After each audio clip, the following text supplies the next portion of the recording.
Hello ladies, today we will be discussing some do's and don'ts so that you can do excellently on the interview portion of the pageant. Now the interview portion is very important because it is the first time that you're going to be with the judges, and so the quality time that you have with them is very important, as well as the impression that you give them. Exactly.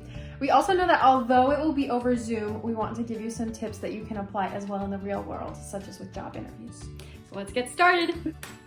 Okay, so our first tip is body language and posture. The very first thing we want to talk about is how you're sitting, because it portrays a lot about you. You'll want to make sure you have a stance that's really confident. You don't want to be crouched forward or leaning in too far. You just want to have this stance that will show them that you are confident and showing your best self. There you go. And so when you are sitting down, and this doesn't really apply to Zoom, but when you are entering into the office or wherever you're going to be interviewed, make sure when you sit down, you kind of grab that chair, go ahead and sit down, and then put your feet crossed underneath the seat. And so that way you're not kind of hanging there, but it's just that confident position and you don't look silly sitting down. We also recognize that this is a Zoom meeting, and so it might be easy to think that it doesn't really matter what you wear on your bottom half. But if you are wearing a skirt that is a little bit short or a little bit too tight, they might not see that, but they will see you if you're messing around and adjusting it. In addition, it might be a little bit tempting to just like wear a pair of sweats or something. I think, just personal opinion, that it's probably better to still dress business professional on your bottom half. That way you're just in this mindset of, I'm here, I'm professional, I'm ready to interview.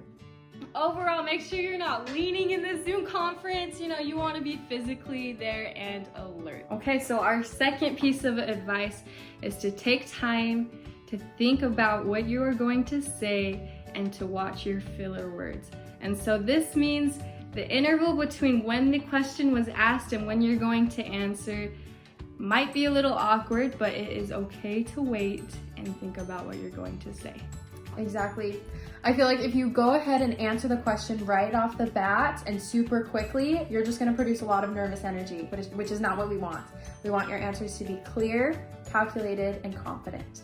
And because of that, we want you to watch what words you're saying. And so if you're saying, so, and yeah, like those words aren't very, I mean, we all use them in our daily language, but it's not very precise. Exactly. If you go onto YouTube and look up people competing at the state or national level even, you'll recognize that they do take a little bit of time sometimes to, say their answer. Okay, so our third point is that your responses need to be focused on you, yourself, not on other people, not on your family or your friends, but we want to hear from you.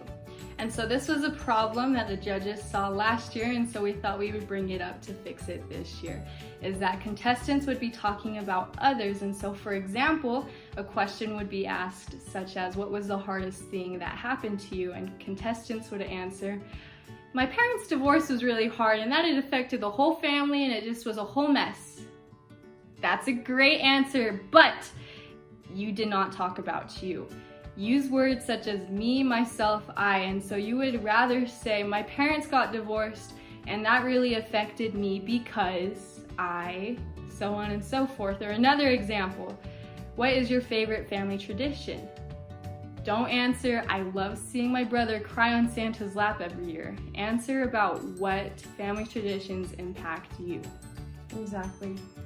The judges are here to learn about you. They want to hear the contestants' views and opinions on the world, not about other people. All right, so another piece of advice we would say is to make sure that you bring out the best version of yourself.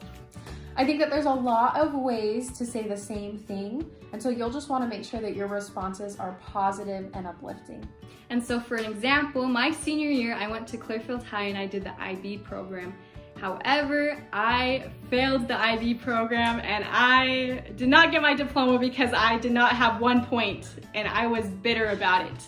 And I could say, you know what, I was just really stupid, I couldn't take exams right, I failed.